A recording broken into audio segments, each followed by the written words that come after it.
এই মুহূর্তে আসলে ওইভাবে কোনো আন্দোলন বা এটা আমার ব্যক্তিগত অপিনিয়নে মানে যুক্তিসঙ্গত বা আমি একদমই এটাকে ঠিক আছে সমর্থন করছি না।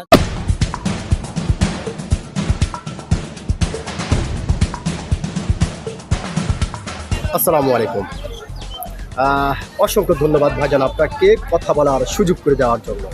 তো ভাইজান, সর্বপ্রথমে জানতে চাচ্ছি আপনি কেমন আছেন? আলহামদুলিল্লাহ, যাক, আল্লাহ পাক আপনাকে ভালো রেখেছে। তো ভাইজান, আপনার নামটা জানতে পারি? আমার নাম মিঠু। মিঠু, সুন্দর একটি নাম আপনার, চমৎকার একটি নাম আপনার ভাইজান। তবে একটি কথা বলতে আমি বাধ্য হচ্ছি, সেটা হচ্ছে যে আপনার নাম শুনে এবং আপনাকে সামনাসামনি দেখে যেটা বোঝা যাচ্ছে আপনি প্রচণ্ড একটি সাহসী মানুষ। সত্যি ভাইজান, আপনি যে একজন প্রচণ্ড সাহসী মানুষ সেটা কিন্তু আপনাকে দেখেই বোঝা যাচ্ছে।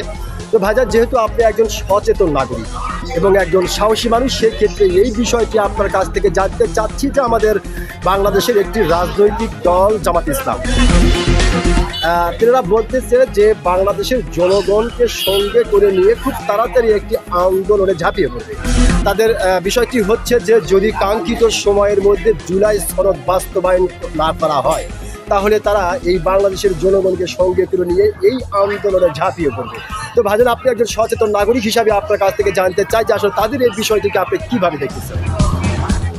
এটা তো আসলে বক্তব্যটা হয়ে গেল একদমই রাজনৈতিক কিছুকে নিয়ে, ঠিক আছে। এখন যে বর্তমান পরিবেশ পরিস্থিতি, এটা করে নতুন সরকার গঠন হলো, জি, নতুন সরকার গঠন হলো, এখানে এখনো সরকার ওইভাবে তার নিজের জায়গা থেকে হয়তো স্পষ্ট এখনো সব কিছু উন্নয়নমূলক তার কথাবার্তা সব কিছু এখনো করতে পারেনি, ঠিক আছে। এখন এর জন্য তো আমাদের অবশ্যই অপেক্ষা করতে হবে, ঠিক আছে। এখন এই মুহূর্তে আসলে ওইভাবে কোনো আন্দোলন বা এটা আমার ব্যক্তিগত অপিনিয়নে মানে যুক্তিসঙ্গত বা আমি একদমই এটাকে ঠিক আছে সমর্থন করছি না, যে আসলে আরো অনেক কিছু সামনে সরকারের যে বিভিন্ন পদক্ষেপ আছে এগুলো আমাদের দেখা দরকার। অসংখ্য ধন্যবাদ ভাইজান আপনাকে। আপনি যে সত্যি একজন সাহসী মানুষ, আপনি কিন্তু আপনার সাহসিকতার পরিচয় দিয়েছেন।